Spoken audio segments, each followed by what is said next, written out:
All right. Well, I want to introduce our speakers for this evening, or for the weekend, right? Jen and Errin, who are no strangers to probably almost everybody that's here. As I always say, Jen kind of grew up coming here. Parents were involved in kind of starting the couples conference here years ago. Great friends of my dad, right? And all of your siblings worked on staff here, right? I remember when you were younger and worked on staff here. And then they came to work on staff here, right? Then they worked here for a number of years. And so have really become good friends. Now, Errin and I have, one of the things that we have in common is that we are kind of diehard Philly fans. And when you say die hard, we die hard. And I do understand there's a game on Sunday, right? Don't even get started. We're flying, right? So even like throughout the year, kind of commonly, Errin and I will text back and forth about the Eagles, right? So we kind of stay in contact. That's between that and our kids. Those are things that we kind of keep talking about. But also the ministry out at the church, and they're out in South Dakota, right? Which is a long way away from here. Have a really good governor. Does like electric work, does dental work, right? All that kind of stuff. Very, very interesting, right? But out there in South Dakota, but they're pastoring a church out there, and one of the things that when Errin, we talked about with you, like leaving Sinking Springs and heading out there, and it said one of the things that they need out there is someone to kind of come and do some relational building back in the church, and I can't imagine anybody to do it better than you guys. So let's give them a warm welcome here to Harvey Cedars.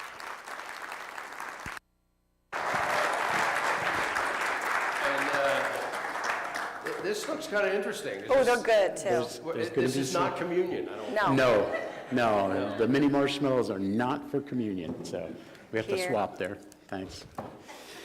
We traded sides, so.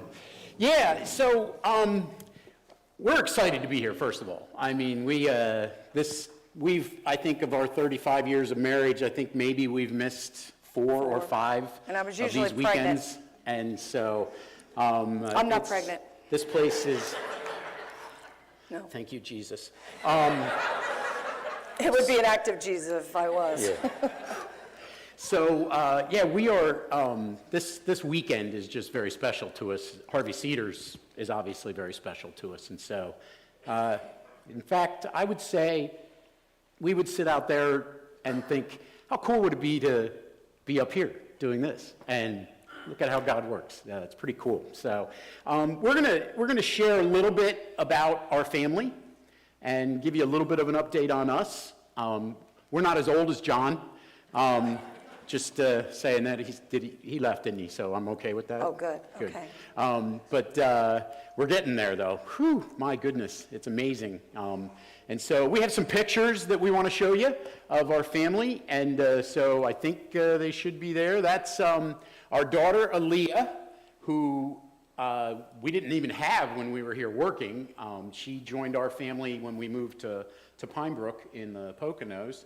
She is now a freshman at SDSU, South Dakota State. The Jackrabbits, national champions last year, if anybody was watching. Also the home of Dallas Goedert, the greatest tight end in the NFL. And so I'm kind of a little pumped that she's there. And you know, we were driving out to go catch dinner last night, and I said to him, you know, my heart aches when I'm here because, man, there's times that I'm like, why did we ever leave Harvey Cedars? We loved working here. And then I said, yeah, but you know what? If we didn't, we wouldn't have Aaliyah. We wouldn't have had her. So, you know, sometimes we don't see God's hand and where it's going, and you just never know. So yeah, so that's... we can flip to the next slide there. Let's see. Oh, these are our children. Those are our children fur now. Babies. This is Lewis and Clark. That's literally their names. And we do have a problem, though. One of them has a very, very bad habit. And if you'll show the next picture. He's a bit of a smoker. We're working with him, trying to get him to stop, but... For some reason, every single time he has a Chewy, he puts it out the side and walks around the house like that. And I'm like, this is weird. It's a little weird, so. Yeah. But And then the next picture, I can't, oh yeah. Okay, now we're getting to We're grandparents now. first time. So, And I know your kids, I know your grandkids are beautiful. Okay, this is the most beautiful daughter, my Sorry, little granddaughter. you lose. This is Juniper Jean. Juniper Jean. We call middle her name. Junebug. That's my middle name. So That's my Juniper little Jean. Junebug. So She's that- 5 months old. The reason the face on the left looks like it does is that's her first time ever eating actual food. And she just wasn't sure what that was. Yeah. So, but, yeah, so I think that's it, right? Nope. Yeah, isn't it? We have a video. No, it didn't make it in. Dadgummit, Errin. I'm sorry. This is, Okay. this is a marriage conference. All right. Can't fight. No fighting. So, yeah, there was a video because they have in South Dakota, they literally say these words. True story. We're going to go to the beach today. True story. I'm like, what? How are you going to the beach? Well, there's this place at the Lewis and Clark Lake that has It's about, actually the Missouri River. Which they turned and into a you go lake. from South Dakota into Nebraska, like climbing the bridge and going over. and it's about 100 feet wide with sand. And they actually do get like little white caps, and it does lap onto the beach. So it's, I guess that's so. their beach, and that was the video you were supposed to see. So Yeah. that's our life now. We're at the church, and it's called Calvary Baptist. God's working there. It's really awesome. What are we up to about now? Like 600. Yeah, about 600. and, and somebody mentioned, hey, there's a couple of Walmarts that you could use around here. So our church is called the Walmart Church. We took an old empty Walmart And turned it into a church. I didn't. They did it church. before we got there. So, but it's really grown. It's God's really working, and He's using us. But our congregation is just buying into that. When I was here, I don't know if you ever were here in the summer. Our summer staff shirt one year was "It's not about me," and that's our motto at our church. It's not about us. It's about Him, and we need to be outside. Our mission statement is building up to reach out. It's not about learning. I mean, that's important, but it's not so that we can just stay in. It's about reaching out, and our congregation is just buying into it, and it's exciting. It's fun. It's a lot of fun. And I So, think, like John said, they went from a pretty dogmatic type of a pastor that was not emotional or relational with his people, and then they got Errin, and they didn't know what to do. Yeah. And so I think they're really excited about that. And the hardest thing has been not only for me moving so far. I mean, I've been in Pennsylvania my whole life, and now we're 21 hours from that little bug, but You notice that picture's been staying up there a long time. I'll pay you later, okay? But yeah, it's I think it's very difficult to just suddenly become a pastor's wife. And it's like, okay, what do I want to be when I grow up? What am I supposed to do? How do I fit in? So tell them what you're doing. Oh, well, I just took a job 3 weeks ago at Zoe Care. I'm the director there, and at Zoe Care we do pregnancy and help young women in our area with STD testing, pregnancy counseling, post-abortion. The whole goal is to get them in the door so that we can stop them from having an abortion. So it's really been exciting and a lot of knowledge, and we do ultrasounds, and yeah, so it's been really cool. So, yeah, it's been very fulfilling.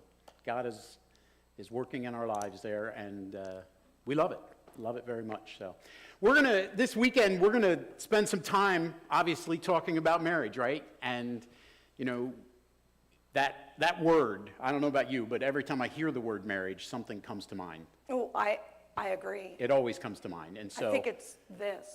If you show. Marriage. Marriage is what brings us together today. Marriage, that blessed arrangement, that dream within a dream. You can pause that now. But I don't know, I hear that word, and that's literally it. If you've never seen that Princess movie, Bride. The Princess Bride, it's hysterical, good movie, funny movie. But marriage is what brings us together this weekend. So, and we're gonna cover 4 things, obviously. There's 4 sessions. And first of all, we're gonna talk about marriage and building it. Why? Why do we even build a marriage? Why is marriage there? And then tomorrow morning, we're going to talk about praying for it and how important praying for it is. And then Saturday night, we're going to talk about guarding and defending it, because our culture is counterculture to marriage now. Satan wants to destroy marriage, and I think the reason Satan wants to destroy it is, we're going to get into tonight, is to why do we build it? And then Sunday morning, we're going to talk about delighting in it, because that's what God wants us to do and wants us to delight in our marriages. And so that's kind of the layout of where we're going. And so each night, we are going to do a game. You know, we've been, But calm down, it's for not years like we and years normally and do. years, we did these games at dinner time. And then people avoid us, I like, know, like they don't but even. you can't avoid us in here. You're trapped, and there's nothing you But we're can do not about doing it. anything with, like, you know. And I promise weird there's fear no factor age food. requirements for anything we're doing. Nobody will have to say No. or do or eat anything that's No. disgusting. No. But this one is called Build It, right? And so we're going to ask for couples to come up here, 3 couples. And How you did gonna you do notice that? how everybody just stopped making eye contact with us? Don't make me go out there and pick them. And so I just need a couple to volunteer from this side right over here, right now. Just somebody do it. Quick, raise your hand. Don't make me. Okay, come on up. Thank you. We're not asking you to floss Come on or up. anything. Thank you. It's Did you okay. guys, I want everyone to see how quickly that happened. That's what needs to happen again. Yay. So, Steve and Holly, you can Steve stand and right Holly there. can go there. And now I need somebody to volunteer from this group right here. Come on, come on. Don't make me come out there. All right, come bring it on up. Thank Good you. That was, job. give them a round. They did very well. Guess what? Now I need somebody from that side over there. Yep, don't try to not Come look on, at me. it's not Okay, difficult. seriously? Come on, somebody. Come on. This is real easy. Look, she just looked away. Come on. Too late. You looked again. Come on. There we go. Oh, you got away with it because they're good. All right. So here's what's going to happen. It's build it, right? Yeah. So you now have 1 minute and 30 seconds to build the tallest possible structure you can with toothpicks and mini marshmallows. And the tallest Standing one that without touching stays it. standing wins. Okay? So, on your marks, get set, go. Okay, you can root for your like this is yours. That's yours. That's yours. So See? Come on. You're getting cheered on. don't look at the other team. You're getting cheered on. Okay. Oh, they're making little barbells. You know, you might want to stand on this side so that everybody can watch. Yeah, there we go. There. Okay, Make so the far tallest nothing tower. is in the air. How many- Did you how hear many the minutes reason did you behind get? this? The tallest structure possible. We should have had cheerleaders. Like, A minute of 30 seconds. I'm gonna rip my pants doing that. You have Ooh, 1 minute. Look at this one. 1 minute. I'm giving you a heads up, so 1 minute. See, I said we should have used bigger marshmallows No, that's no fun. and chopsticks.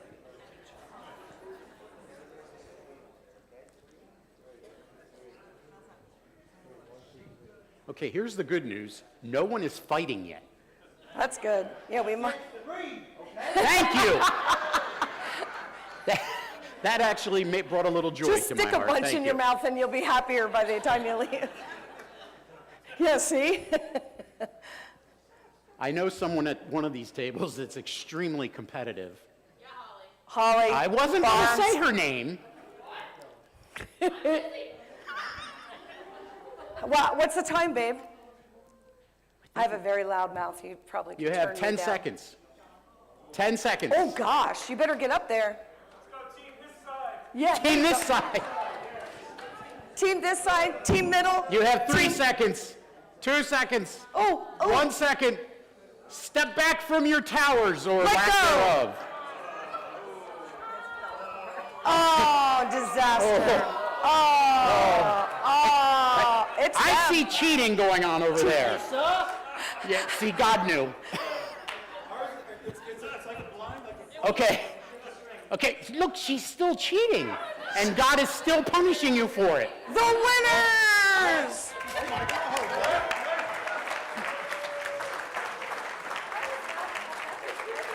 That was Now you can difficult, take a wasn't handful it? if you need If a- you'd like to take the Thanks. bag of marshmallows back with you, you can have them. Yeah, go for it. They're Yeah, yours. go ahead. Did you just ask permission? Can I have these? That was marriage at its finest right there. Build it. Building marriage. Why do we build marriage? I mean, what's the purpose of marriage, right? Is it so we can delight in ourselves and make ourselves happy? I would tell you the answer to that is no. Why do we build marriage? Well, the reason that we build marriage is because of this verse. Okay, it says, "This is a great mystery, but it is an illustration of the way Christ and the church are one." It's a picture of the gospel. So the gospel is the purpose behind marriage. When you look at why it was instituted, why God brought marriage around, it was his design so that people could see the love of Christ, so that people could see the relationship between Christ and his church. And I think sometimes we get so focused on marriage as being something that is supposed to satisfy me, Yep. that it's supposed to be about me. And it's not. That's not the purpose. Is there a byproduct to that that is beautiful and wonderful if we do it right and we do it for the right purpose? Yeah, there is. But the purpose behind marriage is the gospel. When God decided to create marriage, right, that started way back. Adam was created, right? And then God looked, and Adam, he walked around and he saw a gorilla and he was like, no, that's probably not going to work for me. Why not? Well, they're hairy, big, and ugly. So I wasn't. Have you seen your back? Did you hear that? That was You're not- painful. Just Genesis 2. I'm moving on now. Okay, all right. Genesis 2, 18. Then the Lord God said, "It's not good for man to be alone. I will make a helper who is just right for him." A helper who is just right for him. And I when I do weddings, I love the fact, and I may be reading into this, and I'm okay with that. This is not some deep theological thing. But I love the fact that God chose a rib, something from the side of Adam. It could have been a foot. It could have been something, below Adam. It could have been, the head, something to lord over. But this word that means a helper it's someone to come alongside and help. It's not this, it's a mutual relationship. And when you see it, and if we do it right, then that represents who Jesus is in the gospel. And he goes on in verse 24 and says, "This explains why a man leaves his father and mother and is joined to his wife, and the two are united as one." Becoming one just like the gospel, just like Jesus, God, and the Holy Spirit are one. Marriage is just this beautiful picture of the encompassing gospel, and that's why we should build it. Now, when you build something, you have to have your foundation. And it's interesting, when you hire a contractor, how many of you have ever built your own home or built something very large? Anybody? Okay, so you research your contractor that's in your area. You got to make sure that they're, well licensed. Maybe you even get some reviews. You've got to make sure that you're dealing with the right person for the job. You don't go and hire somebody that does commercial contracting when you're using a house. Maybe it has to be the right person. And if you don't, it can create some issues, right? yeah. If you try to go cheap, it doesn't work. And we have an example of Yeah, this. my son and his wife bought a home. Hey, can I pause a second? We showed Aaliyah, but we didn't say that we actually have 4 kids. Oh, we have 3 other boys. We just try not to talk too much Okay. about them.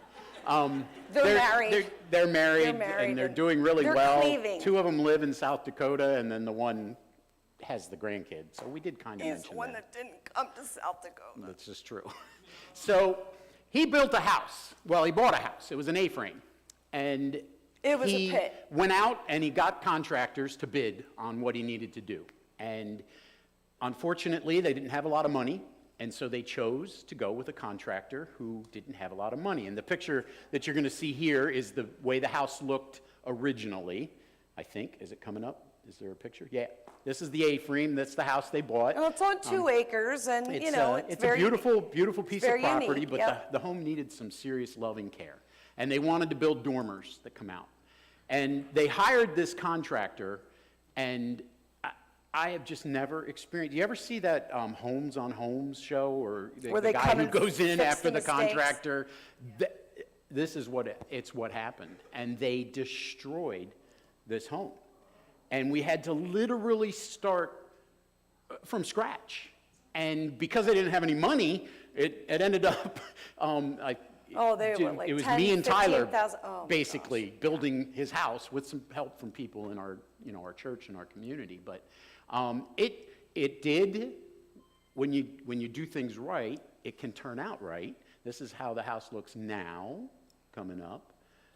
And And then, let me tell you, out of all of our kids, he would be the one that I would be like, oh, I don't know if he can do this. He has done everything down to did a great job. And studs. if you looked on the inside, this is what it looked like. And It was scary.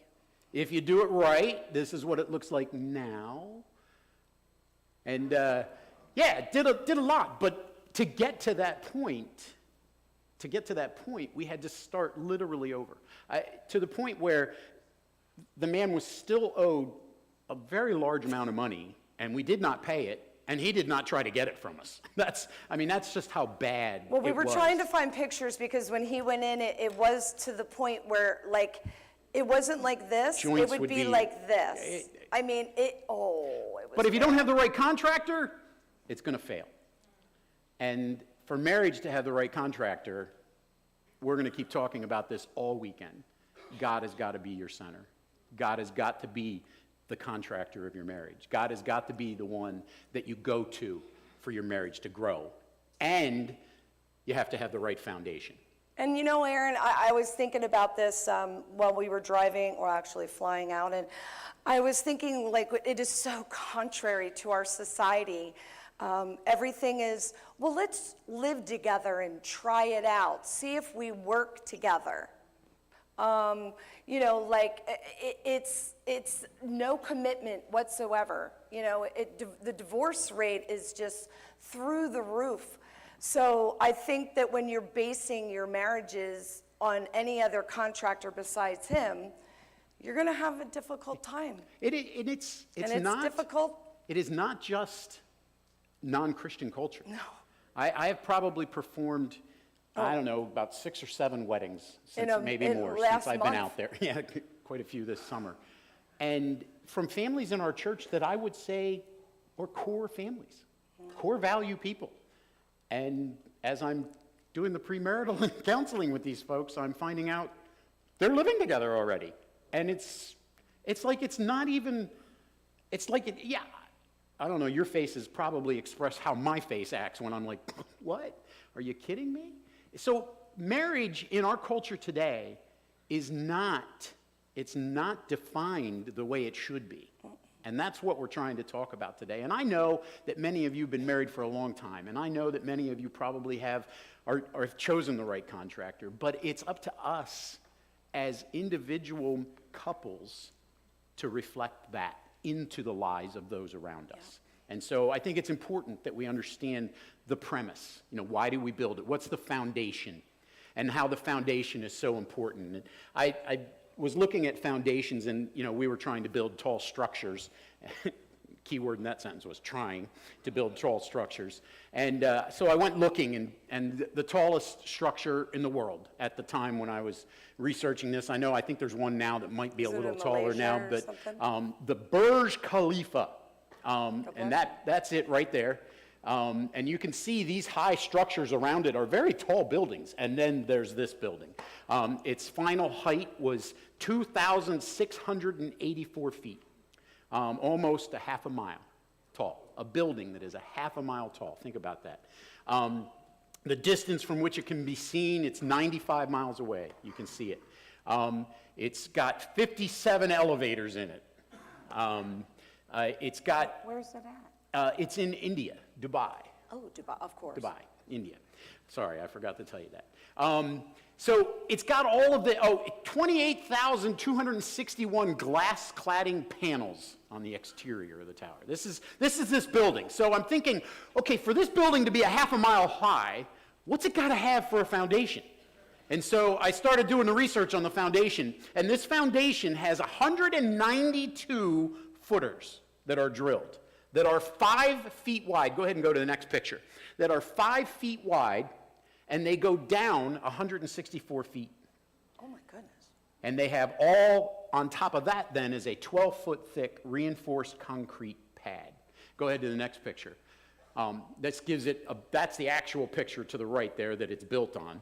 And then, if you go to one more picture, you'll see this is the actual pillar that is put down into the ground to hold this.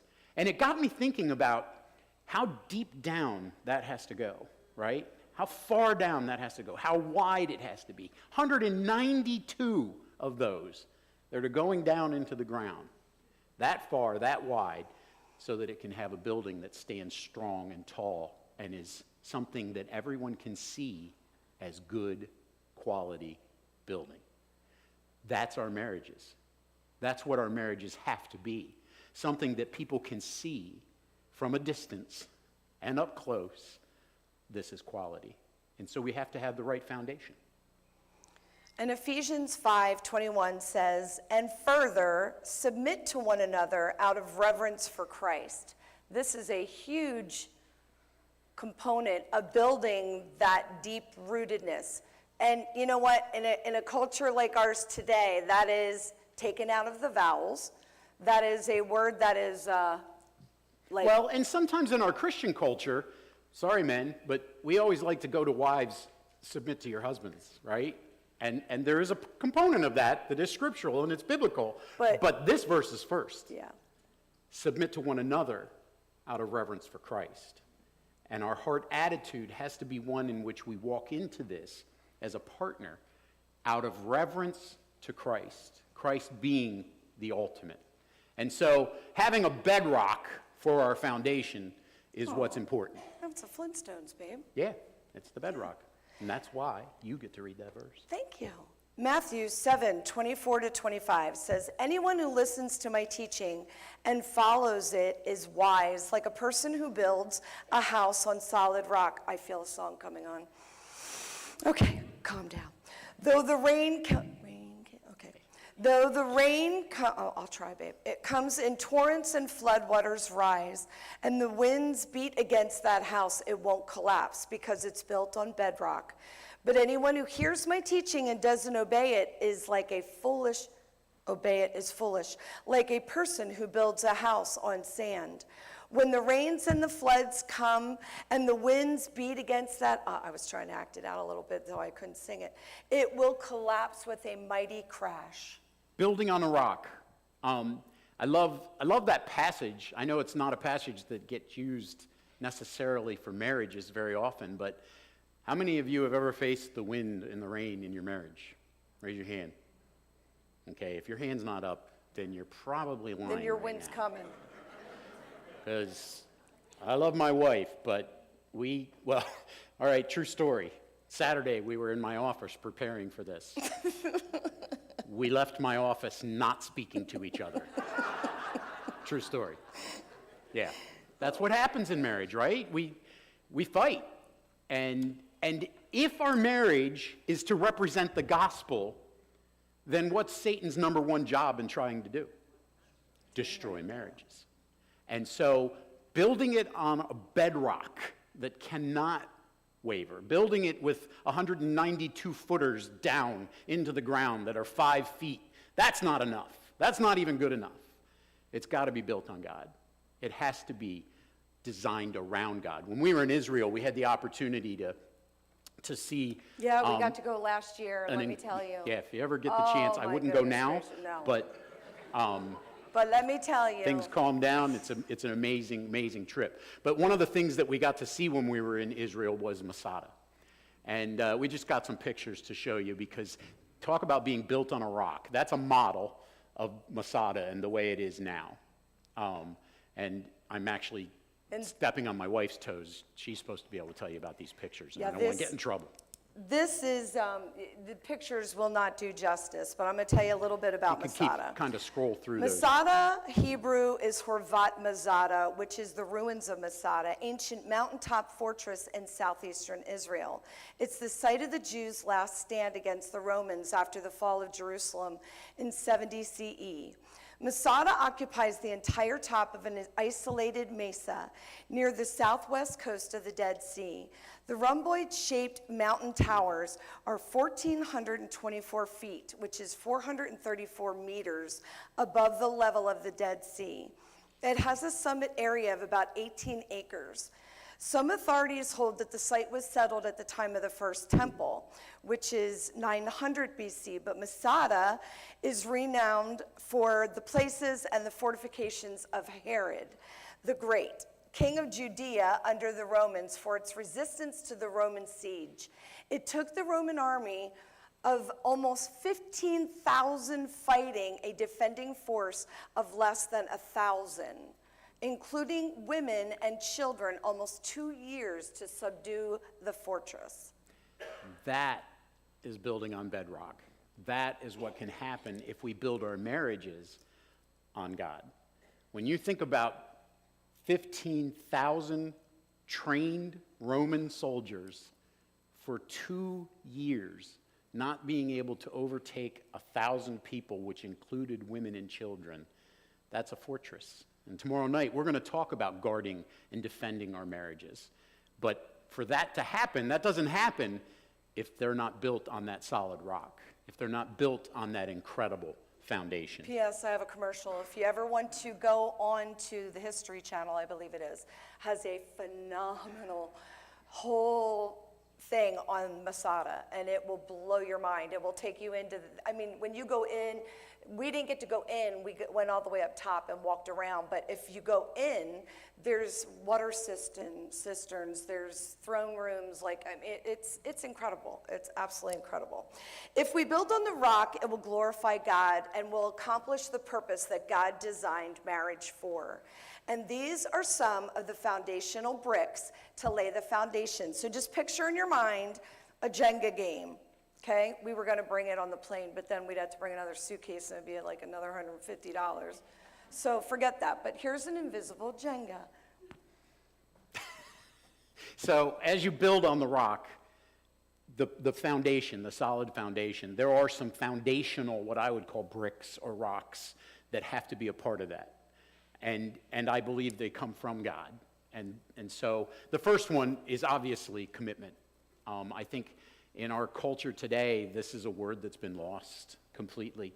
I end up doing counseling, and they come in and walk in, and one of the first, they're done. They're already done, and they've finished. They're done, and what they've talked about in their covenant before God. You know, the civil thing that you do with the license and signing that's great. That helps you with your tax thing. But to me, the marriage is when you stand before God and say, I'm going to do this for my life.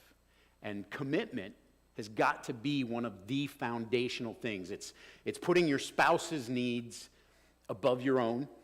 It's about staying with it even when the winds come and the rains fall. And am I singing the song right?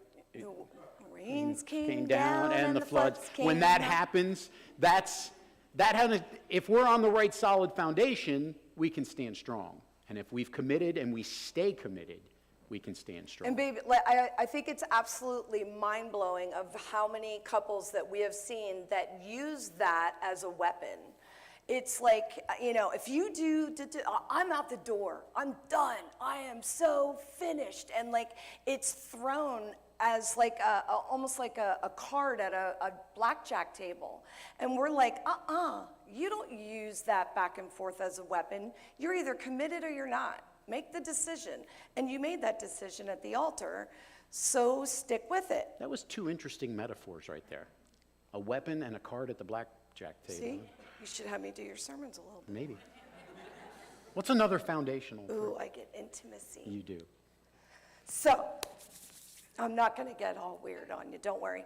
But, a lot of people, especially Christian couples, get a little nervous about this word. And intimacy does not mean sex. it's a part of it, but intimacy means a closeness and a tightness between a husband and a wife. It means that you think about that person before you think of yourself. It's a term of selflessness. You know, you grow up being a bachelor or a bachelorette for a really long time and everything is me, me, me, what I want, my needs, I need this. And then when you meet the other person and you make that commitment, all of a sudden that's gone and it's, you know what, I'm living not for them, like you're, you know, doing everything for them, but you do put them in front of yourself and to think about one another in that way. Yeah. So it's physical, it's spiritual, and it's emotional. And it's knowing each other inside and out. And that takes time. It takes effort to you know, learn that. it's basically finishing each other's sentences. Like we just did. No, like we just, don't do it with me. Like we just did. There you go. Now, okay. Thought I did It's it. a little slow in the uptake. Okay. Okay. Well, now you get that one. Yeah. So work. Obviously, you weren't thinking about this one. Do it. Respect. Respect. And respect is not this, you know, you owe me respect because of who I am as a person. Respect is about the percentage, the place, the position of, this is my wife, right? And I'm going to respect her because she's my wife, not because she's earned it, not because she's done anything special, but she's my wife, and I'm going to respect her. And I'm going to step on toes right now, and maybe somebody's going to get mad, and maybe even John. He may never let me come back again. But see you later. He perked up right there. He's really concerned what's going to come out of my mouth right now. If Joe Biden walked through the door right now, I don't agree with pretty much anything he does. I don't agree with any of his political stance. He's the president of the United States, and I'm going to respect him because he's the president of the United States. And when it comes to marriage, our respect has to be based on that alone. Because there are times where I don't deserve respect. There are times when I haven't earned respect. But because I am a husband, I deserve the respect. And the same goes for my wife. Because she's my wife, that position deserves respect. And you know, so there's much of more what we try to trickle-down. do is based upon that.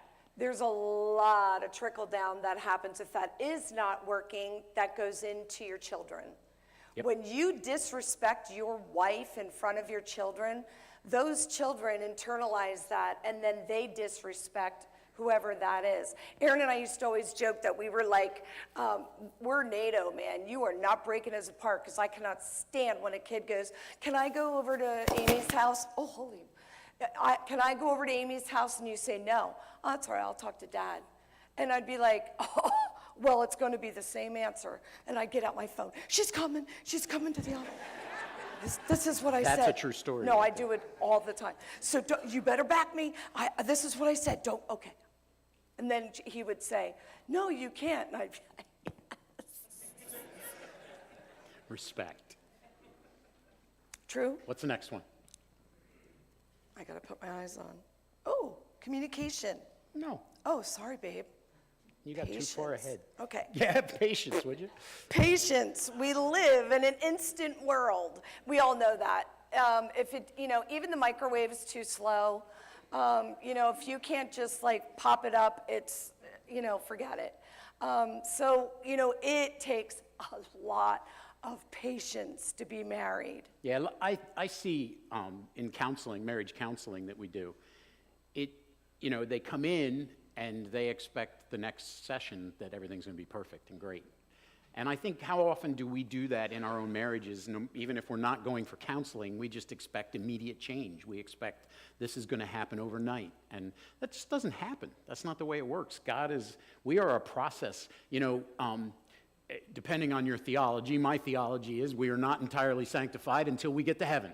And we are in a sanctification process from the day we follow Jesus to the day we get to the feet of Jesus. And so we are going to continually be growing. And so having patience with each other and understanding that we're going to make mistakes. We're going to mess up. I mean, it's very rare that I ever do, but sometimes.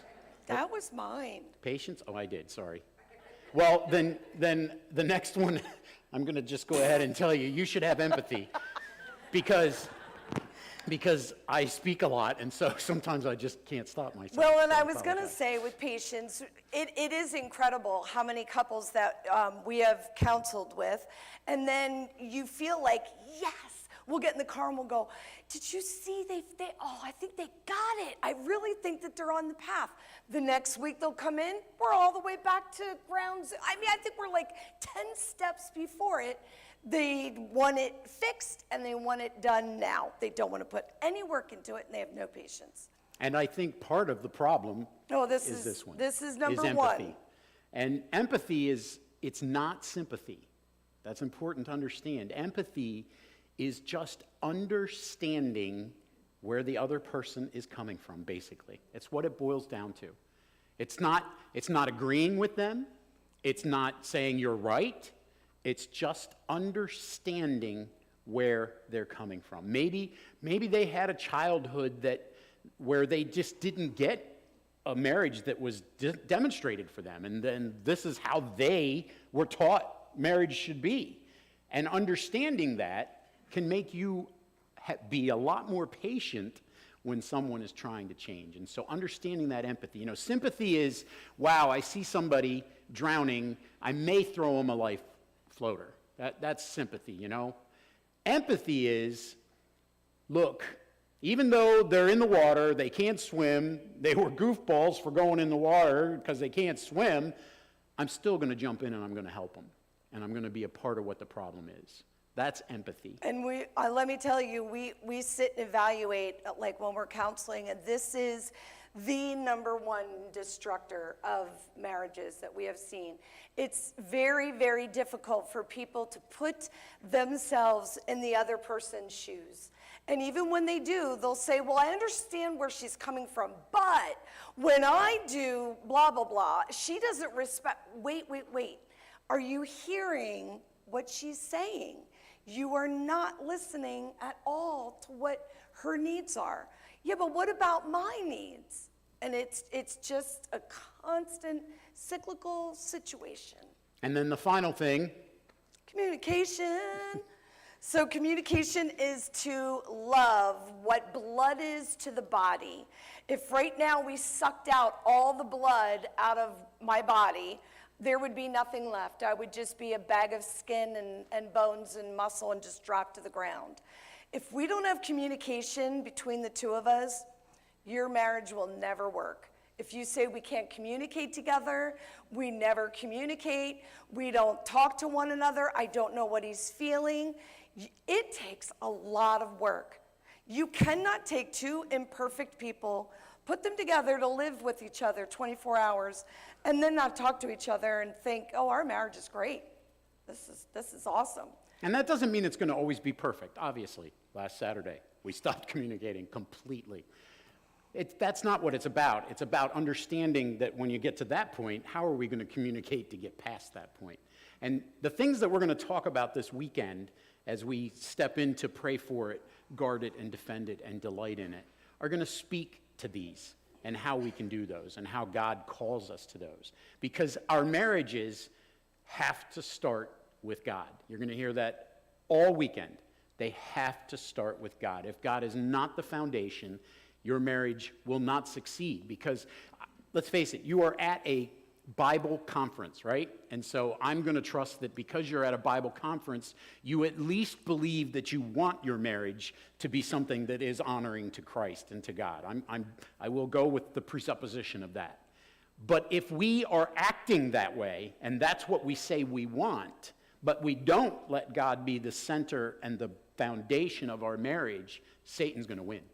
It's just that simple. Have you ever heard the term that says if you don't have the vertical right, then your horizontal's not going to work? And that's what we're saying. If your communication with God and you don't have that firm foundation, you're not going to have that horizontal. But it's not just personal. The foundation has to be together. And one thing that I have learned, I am one that can get some stinking thinking, and like when we're arguing, we don't argue a lot, but when we argue a lot. No, we don't. Yes, we do. Just catch that. But I say to him often, you got to give me a couple of minutes, because if I talk right now, you are not going to like what's coming out of my mouth. So how about if you, like, I'm going to go back in the bedroom, give me some time to chill, and then we'll get back together and we'll talk. The key is getting back together and talking when you're both calm. If you're not both calm, you're just ranting and raving and screaming and throwing plates and, I have never thrown a plate. No.